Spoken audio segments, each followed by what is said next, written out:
salaamaaleykum suñu internautes yi maa ngi leen nuyu bu baax a baax di leen di jaajëfal c'est parti pour un autre numéro de votre émission Club Sport nekk émission bi nga xamante ne la voix du sud boobu leen di proposer chaque semaine ñu waxtaanee ko toute l'actualité sportive fii lañ koy waxtaanee lu xew fii Ziguinchor wala lu xew fii ci Casamance wala Sénégal même au niveau international fii lañ ko waxtaanee tey maa ngi am mbégte di partager ce plateau ak ki nga xamante ne moom mooy Lass Diémé Lass maa ngi lay nuyu. Kara maa lay fay bu baax a baax. nga bàyyi la nga nuyu suñu auditeurs yi. voilà am mbégte ak suñu internautes yi di moins voilà. am mbégte ak contentement bu baax a baax d'être sur ce plateau donc ñëwaat encore jàkkaarloo kii di Moussa Ndaw mu xam ne moo ngi koy nuyu bu baax a baax. toujours moom mooy nekk côté gauche ki nga xamante ne moom mooy suñu chroniqueur le consultant Moussa Ndaw nekk journaliste sportif Moussa Ndaw maa ngi lay nuyu. maa lay fay Kara di nuyu bu baax a wax di nuyu sama waa ji Lass di nuyu sama caméraman yeeg technicien ñëpp ñi nga tax ñuy mën a seetaan émission bi di mën a wax ni si li ñu dégg di am mbégte rek teewaat fii comme ni ñu koy defee bés bu ne ci waxtu ci ay bés bu ne di ñaan laal rek li ñu fi wax mu doon liy jëriñ ñi nga xam ne ñoom ñooy ñi seetaan football wala sport en général. Voilà, donc merci beaucoup équipe technique ñu nekk derrière les caméras tey moom en tout cas vraiment studio bi dafa ala dawme presque tous les techniciens sont là voilà Adama comme yow kese yaa fi nekk jigéen voilà du ma naan toutes les techniciennes mais tous les techniciens sont là yow da ngaa bokk si ilo bi ñoom Amadou Dios ak Barça le Catalan malheureusement Barcelone qualifié pour les demi-finales de la coupe de la Ligue des Champions voilà moom ak Real ñoo bokk équipe club bu Saxa ak Jos mais Chelsea moom ren moom maax un mois sans bi loolu musul am ci histoire football am sànda bon surtout Europe de Angleterre graaw li ñuy defaraat ak Nicolas moo leen dal. voilà donc nañu tàmbale suñu premier point bi tey nañu waxtaane li nga xamante ne moom mooy la liste ki nga xam ne moom mooy Salif Sané nekk entraîneur bu les Lionceaux génne na listam bàlleen génne na liste bi en tout cas vraiment tey war nañu dem ba fi nga xamante ne moom mooy Tunisie am fa benn match amical pour ñu mën a romb dem ba Maroc foofu la ñu nar a jouer li nga xamante ne moom mooy Coupe d'Afrique des Nations U17 voilà Maroc fi nga xamante ne Sénégal daf ko ji quoi certainement ñu ñaanaat en tout cas suñu Lionceaux yi ñoom tamit ñu amaat beneen victoire voilà Moussa Ndaw liste bi génn na waaw dinaa ñëwaat ci li nga xamante ne moom mooy tey moom sama baat bi lan la mel ni dama naan darkase yi voilà balaa ñu am li ngi suñu gis-gis ci li nga xamante ne moom mooy liste bi nañu ñëwaat ma fàttalu leen li nga xamante ne moom mooy liste bi bi nga xamante ne voilà donc mu ngi noonu dans les buts nous avons Assane Sarr moom Ndangaan FC la nekk Daouda Alassane Ba moom Génération Foot doomu sugu papa voilà donc voilà Mamadou De Gueye Jàmbaar tamit Cheikh Thior Oslo FA Cheikh Dieng Jàmbaar FC Amadou Bamba Kane Jàmbaar FC Thierno Sow United Academy Cheikh Tidiane Diallo United Academy Lamine Mbeng Génération Foot Abdourahmane Dieye Kër Major FC donc si milieu terrain bi voilà Mohamed Ba Jàmbaar FC Maurice Biaye AF Darou Salam voilà AF Darou Salam Émile Ndiaga Sadio Esamay FC Souleymane Faye BE Sport El Hadj Ibrahima Sow Dakar Sacré-Cœur Sébastien Nogueira voilà certainement c'est pas un Sénégalais c'est un Sénégalais mel ni waa Cap Vert voilà moom Génération Foot la ñu ñëw si attaquant yi Mohamed Wagne Jàmbaar FC Sega Fall Mbodj Génération Foot Magueye Niang Guelwaar FC Abdoulaye Diop AC Mawad Wade, Daouda Fofana, Génération Foot, Ibrahima John, HLM de Dakar, Cheikh Omar Castor FC. Voilà, donc li moo nekk en tout cas classement les choix de Lamine Sané. waaw ñu gis ni am na benn doom Casamance bu fa nekk club Casamance yëpp en tout cas vraiment benn joueur la ñu jël moom mooy Emilio bu Esama FC. waaw c'est non Emilio aussi ñu ngi ko doon xaar ñun on pensait que ni vraiment Emilio waroon nañ ko sélectionner parce que ku gis aussi ce qu'il a fait en coupe de la ligue avec Esama donc il a été toujours mën nañ ne MVP en des matchs de Esama ba ñu rek surclassé ko mu joué senior il a joué ay quelques matchs senior ici donc ça montre que c'est un gosse qui a du talent et puis ñu ciy profité aussi di féliciter Alcalo bu nekkoon Casa Sport mu nekk léegi chargé du développement à Diambar, c'est son neveu à lui. Donc c'est un gosse Ziguinchor pétri de talent donc que ñu yaakaar ne sélection bi mën na ubbi yeneen buntu ci moom parce que on l'attend aussi ci U20 parce que potentiel bu mu am vraiment war na ko mën a permettre mu wane boppam et c'est sûr que Coupe d'Afrique bi suñ ko joxee chance am comme il le faut di ngeen ko dégg feneen inchallah. D'accord. Là sa convocation bi en tout cas yow mi nga xamante ne yaa ñu teewal saa su ne Esama su amee match yaa ñu fay nekkal parfois yaa ak ñoom Jos noo gisee en tout cas li nga xamante ne donc moom mooy sélection bi soit sélection méritée ou bien. non dafa nekk sélection boo xamante ne bettul kenn franchement parce que boo xoolee Emilio nu muy joué surtout Ndaw l'avait si bien souligné donc si coupe Sénégal bi gisoon nañu donc football bu mu daan def demoon na ba doon demande presque nañu ne demande publique bi pour ñu indi woon ko directement mu ñëw jouer équipe A bi donc buñ ko gisee tey si sélection bi loolu bettul kenn et que ñu xaar ko fu xamante ne nit ñi ñëpp foofu la ñuy xaar et je pense que Ndaw wax na ko li buñ ko mayee sens talent bu ñu gis ci moom donc dina doon joueur boo xamante ne ku nekk dinañ ko joxoñ baaraam franchement. D'accord. noo gisee donc liste bi. ndax liste bi xam nga aussi Lamine nekkoon na ci ginnaaw PIF Pape Ibrahima Faye. moom moo nekkoon son adjoint.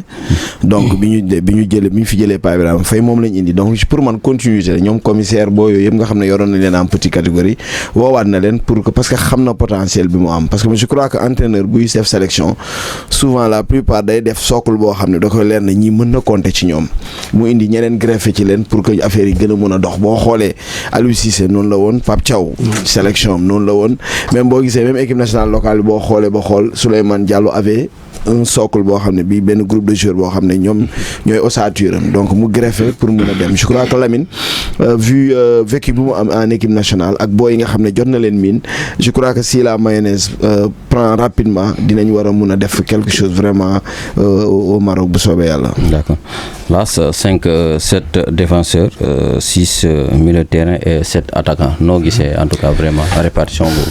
bon répartition bi c'est mun nañu ne c'est logique ku xam Lamine donc xam nañu moom tamit capacité yu mu am donc moom xam na le pourquoi mu jël défenseurs yi ay 5 défenseurs xam na lu 6 défenseurs xam na le pourquoi mais aussi milieu de terrain comme d'habitude donc milieu attaquant yi rek ñooy gën a bëri et que moom peut-être def na choix am mu xool ndax joueurs yi mu jël ñoom la gën a am yaakaar et que je pense que lépp loo gis bon premier match am bu muy nar a tenir Tunisie bon dinañ mën a am résultat yi xamante ne dinañu xool moom listam bon ñu mu jël lan mooy seen point fort bi. Voilà, Ndaw, donc avec ces joueurs locaux, voilà, parfois les gens ont tendance de critiquer donc le sélection au niveau donc de l'équipe A. Parfois les joueurs locaux sont oubliés. Sont laissés en rade. Voilà, certainement donc ça sera l'occasion voilà pour ces jeunes de montrer en tout cas vraiment leur talent pour nous mouna am yenen offre surtout au niveau donc de l'équipe A. Voilà, c'est normal équipe nationale, c'est normal ñu bañ ci gis un joueur local. Parce que potentiel bi ñu am peut-être si biti ak suñu niveau championnat mënoo ko comparer donc tey boo naree jël benn su tey boo bëggoon jël meilleur buteur championnat Sénégal nga comparer ko ak beneen joueur expatrié di nga xool ku mu gën a yamal but par exemple tey mënoo jël benn meilleur buteur championnat Sénégal nga bàyyi Bamba Dieng amul logique donc suñu championnat bi lañ gën a war a mën a valoriser wala ñu def équipe nationale que liste bi même bu dee 25 joueurs la qu'il y ait 5 yoo xam ni championnat bi lay jógee pour permettre à ces gosses là mu stimuler leen ñu mën a toog parce que boo xoolee tey li ñuy def nii dafay gën a rey suñu championnat parce que booy bu ci ne di nga bëgg a jouer équipe nationale mais da ngay jàpp ne soo génnul doo jouer équipe nationale sélection yu ndaw yi nag avantage la pour ñoom pour ñu sélectionner leen ñu mën a def ay compétition internationale vu que aussi boo xoolee li ñu gën a critiquer bokk na si lu tax club traditionnel duñ ci am ay joueurs boo xoolee ay académie rek ñoo fi nekk parce que ñoom ñooy jouer tout le temps tey nañ jël exemple Ziguinchor ñaata équipe ñoo fi nekk en cadet bëri nañu de. non bëriwul malheureusement 2 poules la ñu am alors que chez les seniors on a plus de 29 clubs mais boo demee cadet on a 12 clubs ñoo am ay cadets c'est-à-dire que dans les cadets ne compétissent pas donc centre rek nga mën a profité ñoom ñuy dem dans les tournois internationaux wala ñuy acquérir ay tournois internationaux nga xam tout le temps dañuy football moo lay mën a permettre nga mën a am ossature bi nga bëgg. mais tey boo bëggoon wéeru ci Casa Sport wala keneen championnat rek lañ am ji toog nañ coupe du Sénégal. championnat régional rek moo des. donc il faut que gars yi gën a liggéey foofu pour permettre joueurs locaux yi ñu mën leen di sélectionner en équipe nationale il faut que gars yi di liggéey ci ay championnat petite catégorie bu bëri juniors yi am nañ peut-être coupe de la ligue mais loolu rek doyul.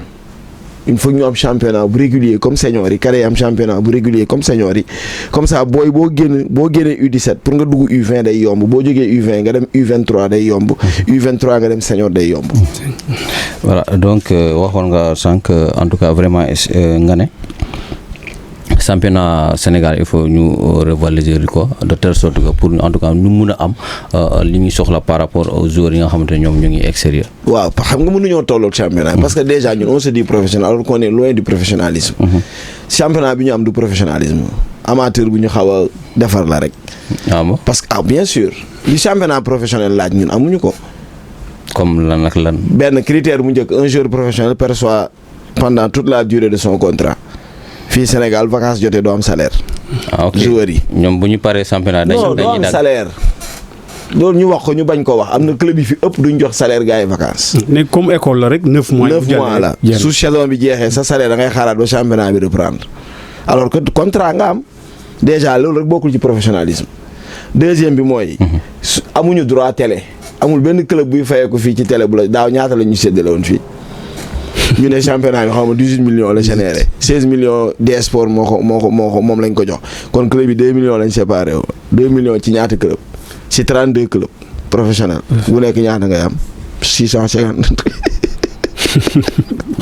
donc yooyu yëpp amuñu ko conditions yi daje ne réunirul pour vraiment ñu woowee suñu bopp ay championnat professionnel maintenant nag joueur exceptionnel mën nañ ko am wax dëgg yàlla nga génn toj entraîneur wóolu la dugal la mais malheureusement suñu entraîneur dañuy convoqué nos meilleurs joueurs équipe nationale ñu def benn match amical zappé nañ ko xoolal Richard Sagna la preuve biñ ko sélectionné la ko Sénégalais yi gëj a dégg biñ ko sélectionné déjà joué wul ba léegi déggatuñ ko ba nu mu tukkee dem na côté Inde bi noonu foofu mu demoon Ligue des champions ñooñu woowaat nañ ko mu confirmer ak contrat foofu mais suñu championnat bi sincèrement pour ñu am ay joueurs yoo xam dina fi jógee pour dem nangu gars yi seen place équipe nationale du gaaw de.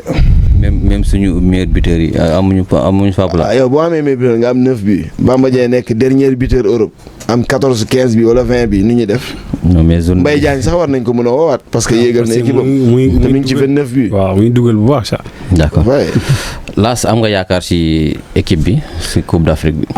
non Sénégal comme d'habitude parce que ñun léegi yor nañu bon ay joueurs yoo xamante ne peut-être compétition bu nekk duñu ragal parce que déjà qualité de jeu bu nekk fi Sénégal même si les moyens ne sont pas réunis comme ndaw nu ko waxee mais am nañu ay joueurs yoo xamante ne peut-être lépp lu ñuy def mun nañ ko te suñu tamit académie boo xoolee ci liste bi académie dañoo bëri. donc et que académie ñoom mun nañu ne. seen liggéey yëpp presque foofu la même si dañuy jàng yeneen yi mais ñoom dañoo respecter le football quoi franchement man je pense que liste bu Lamine Sané def dina nekk liste boo xamante ne liste bu am solo la mais aussi liste boo xamante ne booy xarañ parce que tey boo xoolee surtout booy yi ñu xaw a ràññee tuuti quand on prend l'exemple du joueur de Esama et aussi ñaari joueur jàmbaar tamit mu nekk ay booy yoo xam ne booy mën jouer la donc nañu xaar le résultat et on pense vraiment que booy yooyu dinañ def liggéey bu am solo. dañuy defaat comme seen mag lu ñuy def Maroc lu ñuy defoon Maroc. peut-être qu'ils feront mieux que l'édition passée nga xam ne dañ toogoon en quart de finale. parce que bi mën nañ dem fu ko quoi. D'ailleurs leen fàttali ko voilà donc lii moo nekkoon 5e fois. Les Lionceaux ñi bokk ci compétition boobu noonu. Parce que la première fois c'était en 2011. ñoom Salif Diao la woon. waaw boobu Moussa Ndiaye consort. waaw ak 2019 boobu premier tour lañu daan toog. voilà boobu xam naa ne expérience bi en 2023 voilà ñu jël coupe bi. voilà ñu ñëwaat ba en 2025 ñu toog ci quart de finale. En tout cas voilà donc programme bi moo ngi noonu le 14 mai ñoom war nañu jouer contre Afrique du Sud.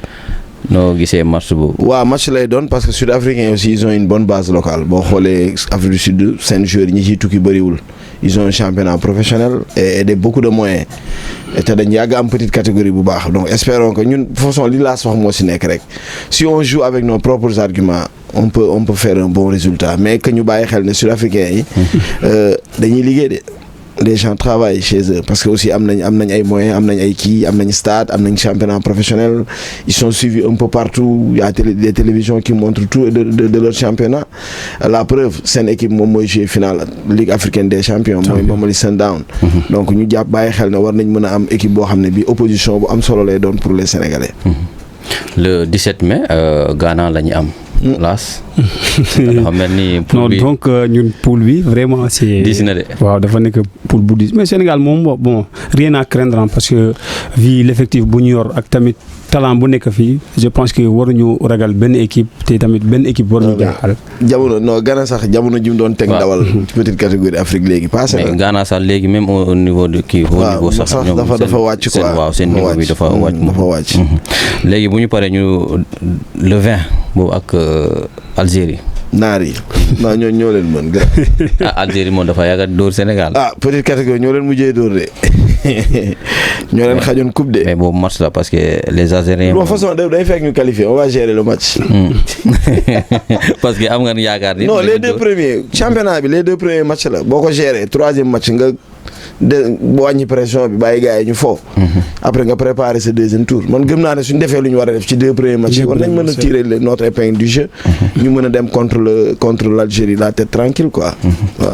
d'accord là yow tamit am nga si yaakaar. non loolu du Algérie moom France ñun Sénégal ak naar yi moom léegi kii la quoi nu mu tudd boobu passe-partout la quoi. waaw du doon lu métti pour Sénégal. d'accord. voilà en tout cas loolu moo nekkoon suñu point bu ñu tàmbale en tout cas léegi nañu ñëwaat si li nga xam ne moom mooy le championnat professionnel de football sénégalais. laas balaa ñu dugg si commentaires yi wax ñu lan moo nekk résultat bu semaine bi sur le championnat professionnel Ligue 1 bi. voilà donc résultat bu Ligue 1 mooy samedi 2 mai Génération Foot moo dóor kii di Jaraaf 2-0 Walidane mu dóor kii di Dakar Sacré-Cœur sur le score de 2-1 dimanche le 3 mai. AGEL de Rufisque perd 1-0 face au Stade de Mbour donc Aslem moo dóor kii di Guédiawaye 2-1 donc ASC Cambérène et US Gorée 0 partout la Linguère de Saint-Louis comme d'habitude ak Casa Sport 0 partout Wakam ak Teungueth 0 partout la Sonacos ak AS Pikine 0 partout. classement bi.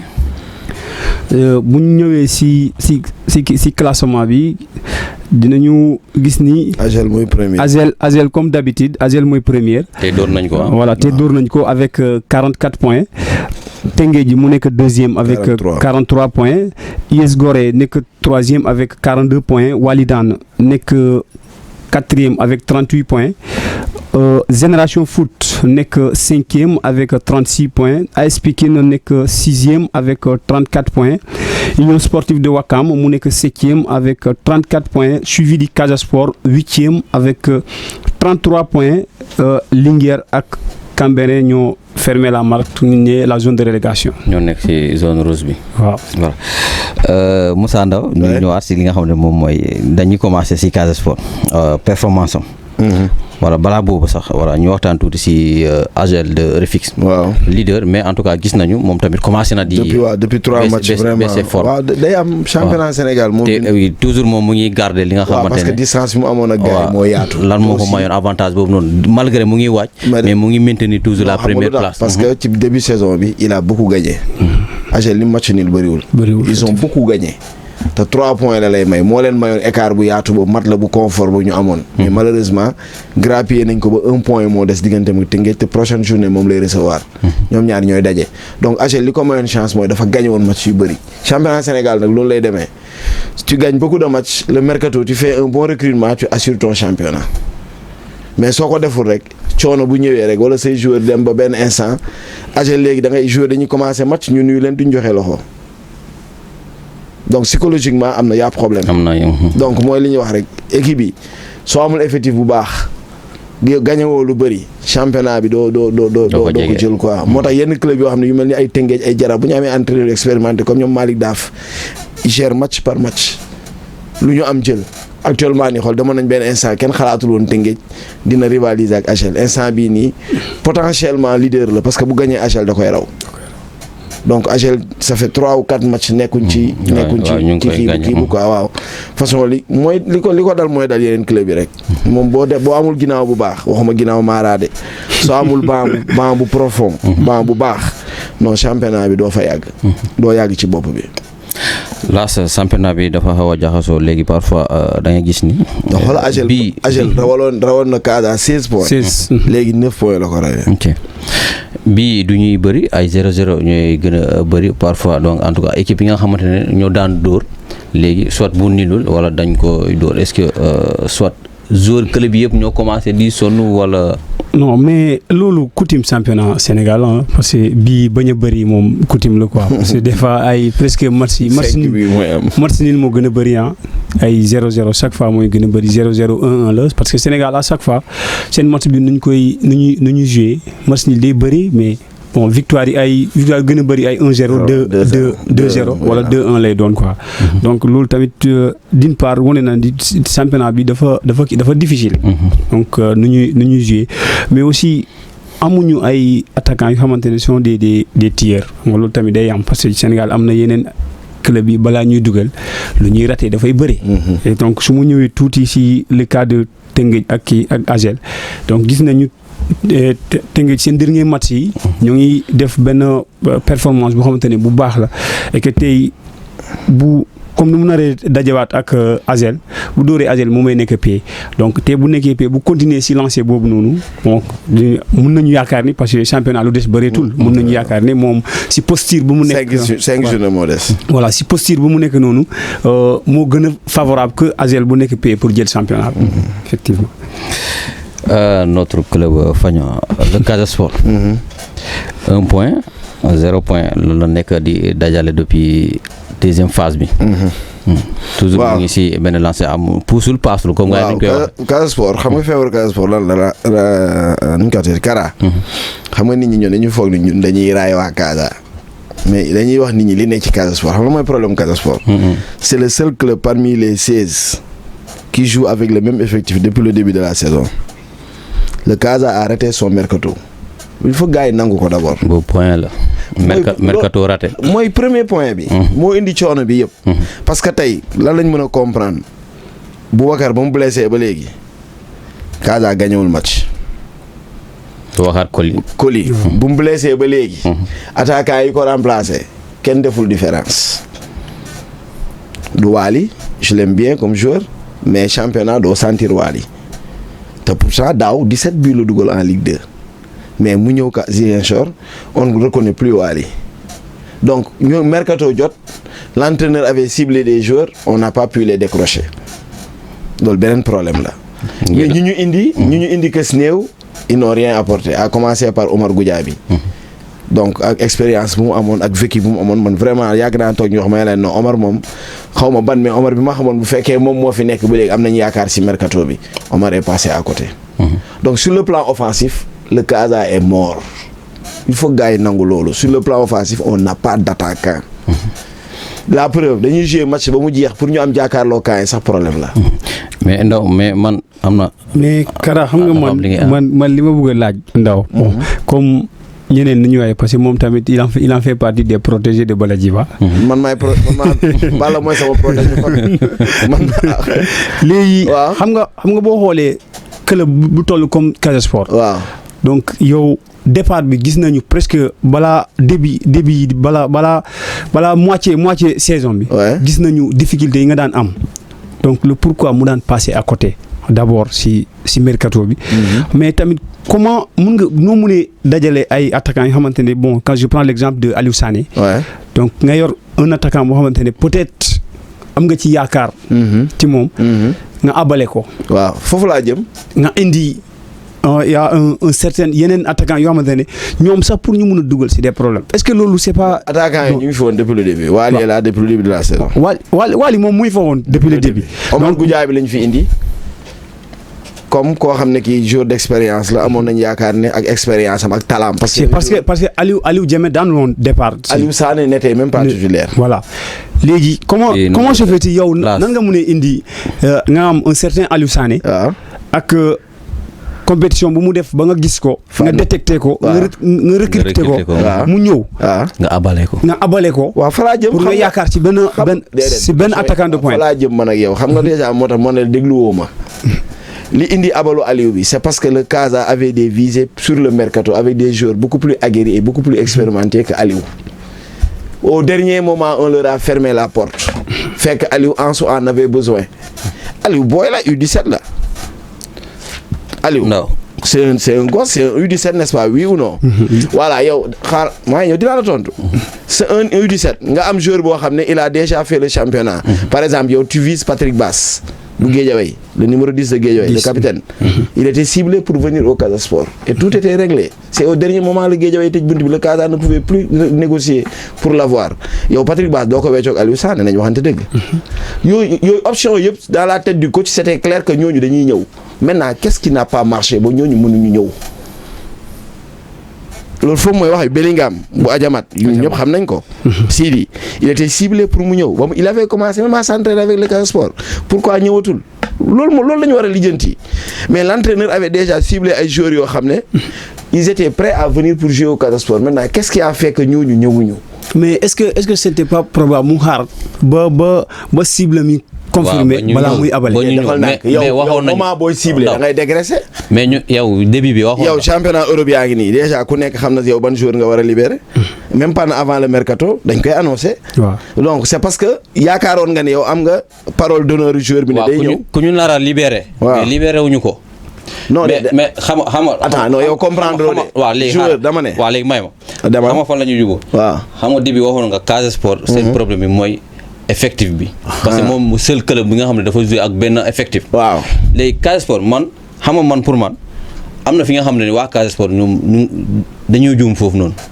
Casa Sport entre club comme Casa Sport ak centre. waaw am na différence. centre mooy formé. mais Casa Sport depuis ren bu ñu commencé di andi seen discours bi vision 2030. Casa daa mës a formé nag. ça il faut nga nangu ko. waaw day formé mais bokkul ak centre. non centre. Casa Sport jàppewul boppam centre. waaw mais club la traditionnel qui a une base. voilà en petite catégorie. waaw may ma développer rek may ma ñëw rek. seen discours bu vision 2030 bi. waaw boobu moo leen di nax ba léegi. tu sais pourquoi. parce que bu ñu fomboon léegi recrutement bu ñu daan def. dans la sous-région ñuy andi ñeneen nit ñi di kaas noonu au lieu nga andi joueur bu sori. balaa muy ñëw mu adapté li nga xam ne moom mooy milieu bi nii. day xaw a compliqué saison bi day fekkee sori na loolu moo daaloon Casa Sport selon nit ñi lu ñu daan wax. ñu ne ñoom léegi. dañuy def vision 2005 mooy maanaam dañuy commencé si catégorie bu ndaw yi. ñiy xool ñi nga xam ne ñoom am nañ performance bu kii ñu jéem leen yëkkati. mais man pour man discours bi nga xam ne boobu discours boobu war na nekk voilà benn discours mais waru nekk discours bi nga xam ne à chaque fois voilà ñu appuyer si boobu parce que joueur dañoo dem à la fin mun naa ne dañoo dem à la fin sax dañoo ñàkk fayda quoi maa ngi jéegul si kii dañoo ñàkk jom voilà ñàkk jom quoi parce que terme boobu dañu naa voilà ñun suñu vision 2030 dafa mel ni joueurs yi parewuñu pour nekk ay pro. non sincèrement man dama jàpp ne joueurs yi du discours boobu moo leen mooy seen problème. non parce que am nañu deal am nañu défaite. attends yow mosoo interroger joueur non Kara discours bu seet moo leen di fekk rek joueurs yi mosoo leen interroger ñoo leen ñoon 2030 la ñuy xaar. non parce que ñoom duñ ko wax ma pare rek. ndax c'est comme exemple yow sa doom. waaw bu demee école. waaw ñu laaj ko 10 de moyen ba ci kaw. waaw moom mu andi la 7 de moyen bu ñëwee kër ga. waaw yow nga tàcc ko nga def nga arrosage ko. waaw nga def ko arrosage. waaw léegi deuxième semaine bu demee. waaw day xam ne man su ma amee 5 de moyen sama papa. mun na maa jëndal cadeau. du am beneen kii mais boobu bu ñëwee nga ne ko. tey doo añ wala doo reer. xaalis ma laa jox pour yow loolu day régler problème. day régler problème si le gosse est nul nag. non ñii ni lu ñu rek jour cas foofu ni lu ñu rek. doo bàyyi ma pare. waaw c'est que comparaison bi nga bëgg a def moo dul ànd. waxal xam nga yow le discours vision 2030. t'as jamais entendu un joueur te dire que club bi discours 2030 lay xaar. non joueur du ko wax joueur du ko wax waaw léegi bàyyi ma pare.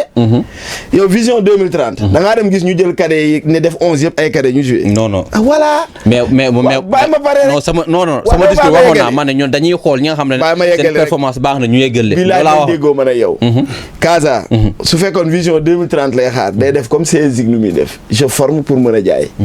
je prends mes cadets je les fais jouer en senior ba mu jeex. Casa deful loolu le Casa est allé chercher des joueurs le Casa a fait 11 matchs de préparation hivernale. te gisoo fa junior gisoo fa cadet. dëgg loolu dëgg. ñu dem ba biir saison bi ñu jël commencé di ay junior di gis di feeñ ñu leen di greffer petit à petit. li kii di wax ni ñun ñëpp kaas nañ ko pourquoi on laisse partir Aliou alors que amuñu certitude nga que dina ñëw wala du ñëw. mais boo xoolee ba xool Aliou aussi bi mu fi nekk il n'était pas titulaire te peut-être que jeu bi Casa di jouer peut-être que arrangé wul Aliou mën na fi toog ba saison bi jeex du am temps de jeu le joueur aussi il a son choix. dëgg loolu dëgg. abale bi du la ñuy jóg ne la dafay abale soo bëggul dem doo dem. non le joueur. non mais moom foofu mooy il faut mu am choix parce que moom. waaw déedéet ankay boo dafa bëgg a compétir. dafa bëgg a compétir nga andi ko nga koy teg ba. merci waa léegi bu amee foo xam bu demee day titulaire. mais foofu moo koy gënal. waaw donc choix bi moom da ciy compter. mais cas boobu bu génnewul noonu kii boobu noonu décision boobu noonu. non léegi ko bu mus a décider dem. Ansu moo ko soxla. Ansu Diadio. moo am problème mu attaquant mu soxla Aliou. te terewul sax Aliou n'est pas titulaire 100% à Mbour de. dëgg loolu dëgg. c'est-à-dire que Aliou moo nekk xale man pour man entraîneur bi defoon ay choix am ba dirigeant yi war a dox loolu ba lijjanti ay joueur am foofu la coow li nekk lan moo tax joueur yi bu ak coach bi soxla woon mënuñu koo am. foofu la coow li nekk. man sama problème ak yow xam nga lan la. man le discours. dans les versets wala discours entourage bi. boobu moom mënu ma ko gérer non dafa nar a changer. pour man parce que keroog même man keroog nu mu tudd sax am na benn vidéo bu viral woon fii nii. bu Ansu Diadio. pour man Ansu Diadio def na benn erreur. ban erreur la def bu mu naan nañu nu mu tudd sax. voilà ma jéem a répété mooy. nañu waxante dëgg. parce que Casa Sport mënul jógee si ay jafe-jafe daawatu gi. daaw bëgg a jël championnat ren mu bëgg a championnat am nga en tant que al kii nu mu tudd sax Ansu Diadio. nit ñi xam nañ ko xam nañ lu mu bëgg xam nañ lu mu mën. xam nañu taxawaayam si football sénégalais. moom mu ñëw mu wax loolu club bi nga xamante ne nit ñi dañu amoon espoir parce que début bi. wane woon nañ ko xam nañu ko yéen a may seen bopp espoir. non parce que dañ ko doon wane début bi. waaye ban club moo fi wanewul. yow kon yow Linguère bi nekk ci taatukaay. non c'est pas la question joué non c'est pas la question joué nañu mais nañu. non de waxuma joué dama lay laaj Casa Sport début bi nii. waaw marché bi dafa doon assuré fii. waaw est-ce que loolu baaxul. waaw dégg nga li ma la wax yow loolu. biti la fanaan non dama laa laaj. baax na wala baax loolu mooy suñu ñaan. chaque jour mu demee fële mu am niil wala mu gagné. est-ce que loolu baaxul. ba mi liy bëri dañ naan ñun mosuñoo gagné extérieur de même bi ñuy gagné fii. waaw non dañu naan niil. waaw man dama laa laaj. mais suñu gagné woon wala ñun comme ñu bàyyi niil bi nii. waaw sans défaite. waaw est-ce que loolu baax na wala baaxul. waaw léegi ñu perte parce que ñun loolu la ñu bëgg. waaw léegi nga gagné fii nga perte Dakar bu la. non loolu ñaanuñu ko. mais ñun lu ñuy ñaan mooy. ñu gagné fii nii ñu kii parce que lancé boobu la nekkoon. waaw ñu dem ba ñu am yaakaar parce que ñun dañoo man amoon naa ay. non yow yaa am yaakaar. non ñun bëri nañu parce que boo gisee moom la am naa ay preuve. waaw parce que man amoon naa ay yeneen émissions yi. xaaral am yaakaar yëpp nekku leen ci staffu Casa nekku leen dirigeant. mais dañuy gis football. dañuy gis ñi gis non yaakaar bi nga yegg laa bu yow yaa dirigeant yi bokku leen discours les dirigeants n'ont jamais dit que cette année dañuy gagner championnat bi. léeg-léeg. non dañuy waxtaan rek. non xam nga début bi. Ansu kii nu mu tudd sax Bala Jiba. dama ne waxoon na ko. waaw lan la wax. début bi mu ne moom lu mu soxla. waaw yeneen club bi loolu la soxla. waaw parce que man Bala Jiba premier match championnat. moom moo nekkoon sama invité bi. waaw demoon nañu ba stade ñu jël ko. dëgg la mu ne ñoom lu ñu soxla. club bi yëpp loolu la ñuy soxla. championnat te championnat Sénégal mooy championnat bi nga xamante ne ku jël daawoo. waaw championnat. ak ku jël ndaare. championnat bu bees bi bu jotee. démarré ñoo yem. ñoom ñëpp ñoo yem. donc beneen course la. beneen course la mais ñoom seen vision bu ren mooy. ñu bokk si podium bi. bokk si podium bi ñu nekk si lancé boobu noonu. lancé boobu ñun ñuy kontaan ñi tàccu di fecc di def leneen bu ñu commencé di wàcc nañu leen di wax gars yi fi ngeen di teg seen tànk du foofu noonu. mais ñu bàyyi discours yi wala parfois. léegi dama lay laaj benn question. yow Ascap nga dëkk. Ascap laa dëkk. Ansu fan la commencé ak équipe am. Ascap. non fan la commencé du ma bàyyi ma fenn. Ansu dafa xëy di dajale ay coupe. non. Ansu parle en tant que formateur. Ansu parle par rapport ak. mais foofu la ñu tolloo parce que Kara defal ndànk nag. Ansu parle en tant que ancien entraîneur du Casa Sport moom noonu la jaaree. foofu la jaar. Ansu première année ñaar la jël. wax ma ñaar la Ansu jël Casa Sport première année 2020 2021. non xaw ma. 5e la jël avec 15 matchs nuls. 36 points la am saison bi yëpp si 24 matchs.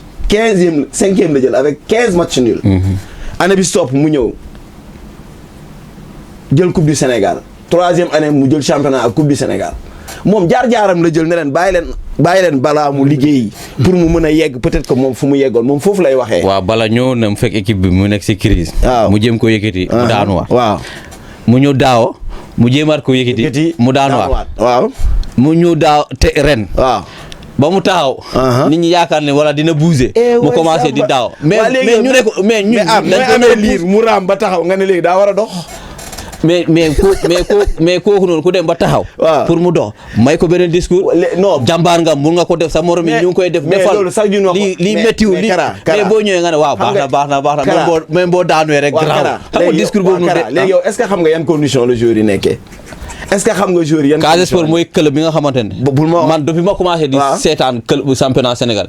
musuma dégg. club Casa Sport. salaire problème am nañu wala. dañuy grève wala soit seen prime bu leen promettre salaire ngay wax waaw. est-ce que yow xale yi salaire. mais dañ koy dégg si yeneen club yi. waaw bàyyi ma pare rek dama lay laaj question. AS Pikine toog na fi 4 mois fayuñu leen match yëpp dañ koo gagné. waaw jour bi ñu leen fayee lañ tegale ñaari défaite.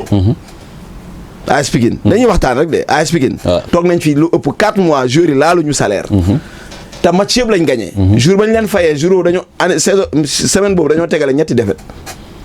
loolu bokkul. non dañuy waxtaan rek dama la wax ne la salaire bi réglewul problème bi. loolu bokkul soo déggee may laaj ne. non parce que da nga maa laaj condition joueurs yi. waxuma condition financière de. waaw léegi yan man non da nga maa laaj condition yi. waaw mais financière bokk na si. waaw da bàyyi ma pare rek. mais mënoon naa si ñëw si yeneen condition bàyyi ma pare. waaw léegi ñëwal. yow xamoo ndaxam joueurs yi. est-ce que seen temps de récupération doy na.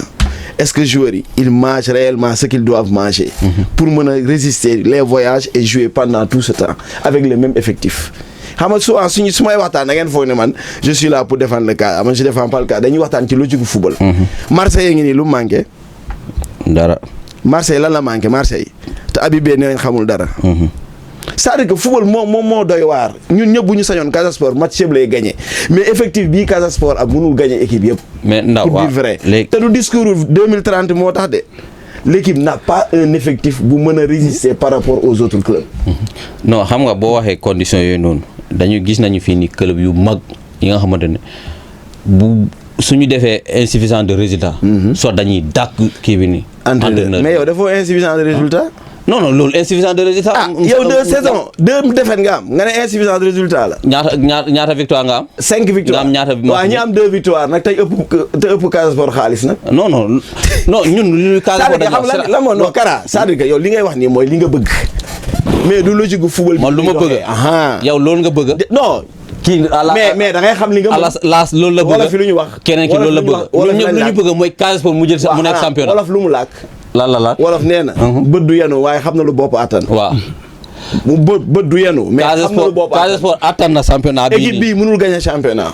équipe bii nii tant que amul renfort changé wuñ ko. 10 championnat du ko gagner.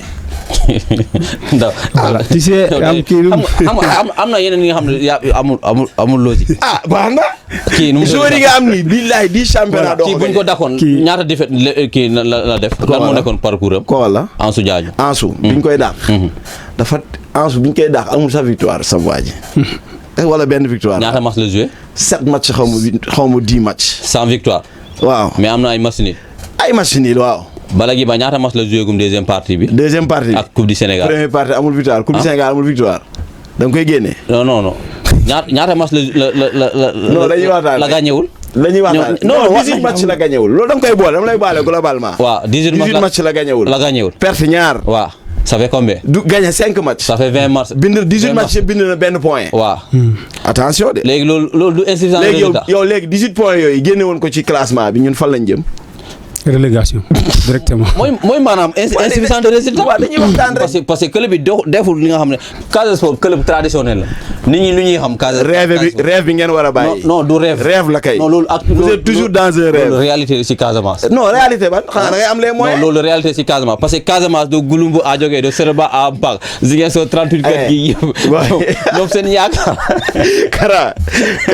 Kara sooy rêve da ngay am les moyens de tes ambitions. non mais loolu la man je suis d'accord loolu lañ yàgg a jël ñuy def triplé fii si mooy yooyu noonu. déedéet defal ndànk defal ndànk. yow gis naa ne yow doo. xam nga du ñu jubóo de. ndaw wax na fi nga ne kii nu mu tudd ku nekk xam na. bopp du yenu wa du yenu xam na lu boppaat. voilà léegi xam nga ñun gis nañu Casa Sport fii nii. waaw dafa dem bu benn moment. waaw. ce que le Casa nous a proposé le départ. waaw au départ. est différent de ce que. Casa Sport lu muy nekk di. wax naa léegi xam nga man ban problème la détecté d'abord si Casa Sport. D'abord c'est-à-dire le problème de communication amoon na surtout à l'enceinte du Casa Sport parce que quand je prends l'exemple de Balajiba le coach. munoo toog en face si benn si en face ci caméra yi. nga ne yow man.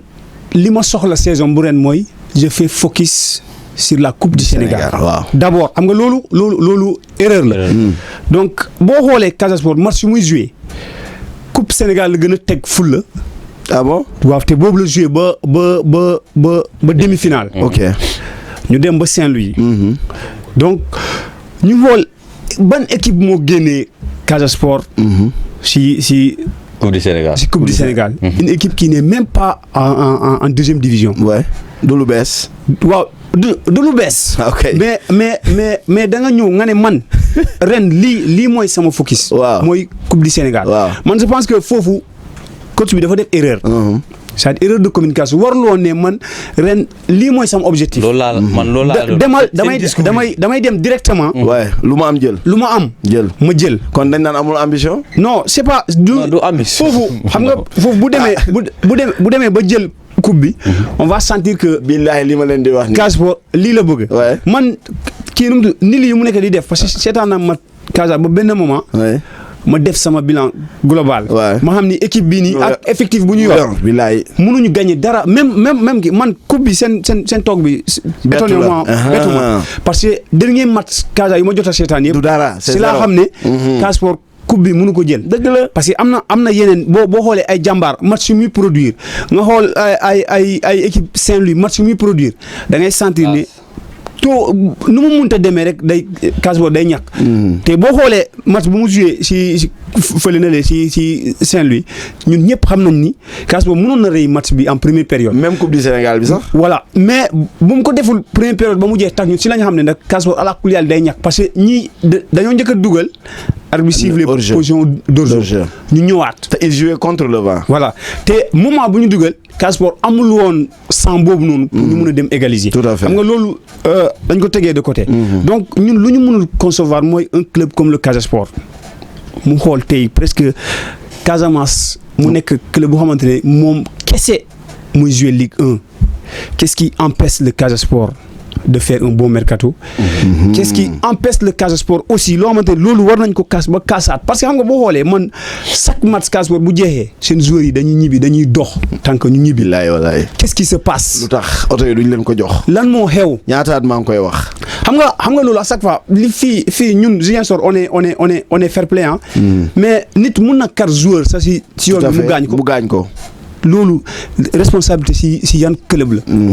Casa Sport est-ce que loolu ñu ngi koy veillé si loolu à chaque fois nit ñi ñu ngi koy kaas si loolu. dañ koy kaas ba te loolu yëpp ñoom xooluñu loolu donc nañu woo autorités yi nañu woo responsable dirigeant Casa Sport ñu toog ñu soulever le problème ñu wax ñu le pourquoi joueur parce que boo xoolee joueur bu joué 90 minutes. mu jël Jakarta mu ñibbi. bilaay même boo ko joxee paas. mu dem c'est choc pas normal. imagine bu defee choc ci yoon bi bilaay. kan moo koy jëlal en charge. parce que club boo xamante ni mënoo jël sa oto te Casa Sport am na bis bi day dem libre. donc lan moo tax ñoom. war ñu jël booy yóbbu leen ba fi leen regroupé. voilà ñu doog a tas ku nekk ñibbi. kaas naa ko kaasati ko. mais Casa loolu amul donc le pourquoi loolu manquement yooyu yëpp bu ñu dajalee donc Casa mënul jël dara. tant que changé wuñu seen mentalité tant que changé wuñu seen doxalin tant que aussi changé wuñu donc seen capacité de réflexion. là voilà xaaral après balaa ngay ñëw si Ligue 2 bi parce que gis nga effectif bi ngeen di wax no changement effectif bi nii club bi yu fi nekk yëpp même effectif su amee changement tuuti lay. non mais Casa 25 à 24 jours Kara yow nag logico yow logico. loolu moo fi boo leen man. non Kara logico de. man pour man nu ñuy yow logico de. non du. waaw nañ jël Tëngéej. Moro Dafa fu mu nekk. du caagale. kañ la ñëw. Mercato bi Mercato ñaata jours la Malick Daf libéré yóbbu leen Guelwaar. presque une dizaine de joueurs. léegi recruter yeneen joueurs. après Mercato ñan ñoo nekk di def di. Tëngéej ña fa ñu indi ñoo gérer. ñoo nekk di jouer. waaw loolu lañ la wax dégg yow non c'est-à-dire que yow xam nga yow non mooy boo leen waxee xam nga yow lan mooy mercato lan la mercato di jariñ lan la mercato di jariñ lan la jëriñ pour renforcer équipe bi point yi ñu amoon boo ko renforcer xanaa ñoom du ñuy jouer xam nga c'est les mêmes joueurs ñuy jouer gis nga nu ñuy non monsieur non dañuy waxtaan c'est-à-dire yow li nga bëgg man loolu laa bëgg laas loolu la bëgg ñun ñëpp dañuy waxtaan si li nga xam ne c'est pas la question yow li nga wax si Casa Sport loolu moo nar a non waxuma loolu am de non dama ne mercato lu parce que yow da ngaa def sa constat nga wax man ma def sama constat mais bu naa noonu man lu may wax amul parce que ci boo defee sa mercato yëpp ba nga complété mais c'est les mêmes joueurs yooyu ñoom ñooy dem déplacement yi ñooy dem di ñëw mais Casa Sport def na mercato rab mu essuyer loolu maa ko jëkk a wax bu mu yor moom lay déplacé man pour man mu joueurs yi liñ leen di nar a wax pour ñu mun a am ñiy fas jom ñuy jouer football bi nga xam ne ñun Casamance boobu la ñuy soxla parce que waxoon naa Casamance Casa Sport c'est un club traditionnel xam nga ñun li ñuy nu mu tudd sax Casa Sport buy jouer fii nii ñii dañu jógee ba Buluf Thionckessil ba Kaluna loolu taxul Casa war a gagner non war na gagner parce que joueurs yi war nañu gis si ñoom si ñi def déplacement yi doon supporter rek mooy tax Casa di gagner Casa du perdre benn match voilà mais Casa Sport non du waxuma supporter parce que supporter yi moom ñu ngi def li ñu mën mais ñoom tamit nañuy gis ñi sacrifice bu ñuy def si ñoom tamit ñi def benn sac mais Casa Sport équipe bi ne ngay dem ngay seetaan léegi sa xol bi di jeex. waaw loolu léegi xam nga sax dama laa laaj question bu gën a bu simple. mercato pour lan lay doon pour renforcer. waaw ñi nga renforcer da leen di jouer loo. waaw ñoom bu mais waaw loolu laa expliqué. ma ne la Casa man maa njëkk a wax ne la Casa ñi ñu indi ci mercato bi amaluñ ñu benn njariñ. du ma bàyyi ma fenn c'est ce que j'ai dit. amaluñ ñu benn apport. loolu ma ne la loolu la ñu yeneen équipe yi rawee ñu indi mercato indil nañ ñu plus. ñooñu indil na leen plus alors que ñun ñu indi mercato mooy la ñu indil foofu laay waxee. d'accord baax na man pour man war nañu changer discours ñuy wax booy discours yi nga xam ne wala ñu jël leen ay mesures match bi ni boo leen ko defee du ma leen defal lii wala doo leen am lii laas ñëwal ci championnat. yow man bu amul putain doo am prime. ah doo am prime. waaw même boo amul prime sax seen salaire sax war nañu commencer di leen di daggal waaw parce que booy ñoo wonewul football bi nga xamante ne sax yow boo soo demee stade nga kontaan comme jamono ah. xam nga Kara li ngay wax bon réglé wul problème parce que xam nga nekkoon tey président Casa Sport parce que xam nga doo am joueur. doo am joueur. départ daan ñoom recul ñoom am ñoom Jos. départ bi ñun ñëpp daanoon nañu xool Casa Sport niveau bu mu indi. c'est parce que c'est le début du championnat c'est normal te Casa Sport def nañu ay amicales yoo xamante ne yu am solo la te am nañ fa ay résultats yu baax donc léegi bu ñu ñëwee ba ñu gis situation boobu noonu. il faut ñu xam ne Casa Sport à 24 à 25 jours la ñu am. te ñëpp du ñu ay senior. waaw 24 à 25 jours la ñu am mooy effectif bu Casa Sport. donc imaginez 24 jours pour combien de journées comparer les déplacements comparer la Coupe du Sénégal. même équipe bi même effectif mu ngi Sénégal mu ngi xam nga loolu résultat yi loolu yàgg na ñoom defal bu ñu fi nekkoon équipe kële boobu noonu da ngay ñëw sax nga naa last tey ngeen ñëw jouer ñaata la fi ñoom SFA def ñoom moment ñëwal si kii bi non mais ñoom moment bu ñu fi nekkoon il faut ñu inviter ñi nga xam ne ñoo nekk responsable Seydou Sané ngay invité ñu ñëwaat ñu toog fii ne Seydou Sané toog fii ne ak Bala wala Los ki nga xam ne non ku ñëwoon temps yàlla fii daam bee ñoom ñëpp ñuy toog fi ñu wax ñu lan moo tax Casa Sport nekkuñu di joxe résultat bi nga xam ne Casamance boobu la ñuy soxla. xam nga ñëwal si bala mel ni ko yor Arsenal wala Barcelone. bala mënu la jox yeneen kii parce que moom joueur yi ñu ko jox yooyu la yor. joueur yi mu ciblé mënu ko am donc il va travailler avec les moyens yi. voilà problème ak moom mooy discours. léegi discours mu ngi. continuer si bala duñ jeexal léegi. nañ dem Ligue 2. nañ dem directement si Ligue 2 parce que mun nañ ne temps bi sax dem jël nañ ko lu bëri xam naa bu ñuy waxtaan waxu Casa Sport mënuñu pare si loolu donc Ligue 2 boo demee samedi donc AS Douanes moo dóor Port 2-1 et Samaye comme d'habitude au stade Aline Sitoé Diatta moo dóor AS Saloum 1-0. match bu métti. Amitié FC moo dóor Ndiambour 2-0 Jambar moo dóor Kees FC 1-0 Oslo ak Jamono de Fatick 1 partout AS Bambey ak NGB ñaari tali donc 0 partout dimanche 3 mai Kaffrine ak Dik moo ko dóor 2-1. des na Teranga Gelewaar moo ko dóor 2-1. voilà Teranga démb lañu joué je crois Gelewaar moo ko dóor 2-1. classement bi. donc boo ñëwee si classement bi Jambar comme. moom moo dóor. voilà Samaye waaw. moo dóoroon Samaye moo nekk en tête avec 41 points et Samaye mu ñëw deuxième avec 41 points mais ñoom ñëpp. ku nekk globérage de but ku nekk 10 la. ñoom ñëpp ñoo tolloo lépp. à part confrontation directe. à part confrontation directe. troisième nga ñëw AS Douanes. moo nekk troisième avec 39 points. Dik moo nekk quatrième avec 37 points. Cinquième AS Saloum avec 35 points. Sixième NGB avec 34 points. Septième Bambey avec 34 points. Guelewar, 8e avec 32 points. Oslo, 9e avec 32 points. Diamano de Fatick, 10e avec 31. Teranga, 11e avec 30. Amitié, 12e avec 29. Kaffrine, 13e avec 27. Ndiambour, 14e avec 26. Port, 15e, moo nekk zone de relégation 23. Thiès FC moo nekk 16e avec 19 points autant pour moi mu am moins 17. D'accord. Alors Moussa Ndaw très rapidement comme voilà ñu ngi signaler temps bi dem na. waaw Samaye te en tout cas vraiment gis nañu ñu ngi si jamono bi. waaw mun naa ne jamono bu compliqué te ñu amaat benn. contraire u Casa la Samaye. première partie journée championnat Samaye da doon làmbatu. waaw baaxuloon. bañ toog fi lu nekk ñu yàq leen. deuxième partie journée gis nga li ñu def ils sont allés chercher des joueurs ñu régler seen problème tey boo xoolee ba xool joueurs yi nekkoon en méforme ak ñu indi ñooy yóbbu Samaye jamono bi loolu rek mooy football bi ñun li ñu leen di ñaanal dama koy répété waat rek Samaye maintenir cap bi yéeg Ligue 1 parce que ñun loolu lañ soxla te xam nañ ne mën nañ ko tout le mal qu'on leur souhaite mooy seen joueurs yi di wér chaque jour chaque week-end nekk en forme bu ñu mënul gagner bu ñu perte. incha allah seen joueur bi bu bokk ci sélection bi. gëm na ne absence am du ci def dara parce que xale la woon bu ñëwoon impact. parce que poste bi muy joué. Nanko mi ngi foofu Ousmane mi ngi foofu y a des joueurs yoo xam ne mën nañ jouer le même rôle. moom da doon ñëw gën a yokk xam-xamam donc day bu demee équipe sélection nationale ñëw da koy gën a leeral bunt yi déwén incha allah mu nekk senior titulaire boo xam ne bii kenn du ko werante. d'accord c'est essentiellement boo xoolee lu ko may sens dafa rehausser le niveau. ba tey ñu réussir surtout si seen mercato bi. donc loolu moom mooy essentiellement sens bon te ñoom ñu ngi ci cap boo xamante ne bu favorable pour ñoom parce que ñoom presque match yi des. ils ont joué 10 matchs. voilà benn lañ perdre. voilà presque match yi des match yu gën a bëri. moo koy recevoir moom moo koy recevoir. donc loolu tamit dina leen dimbali avantage la si ñoom la. et aussi ñu souhaité mu jël cap boobu noonu parce que première deuxième ak troisième.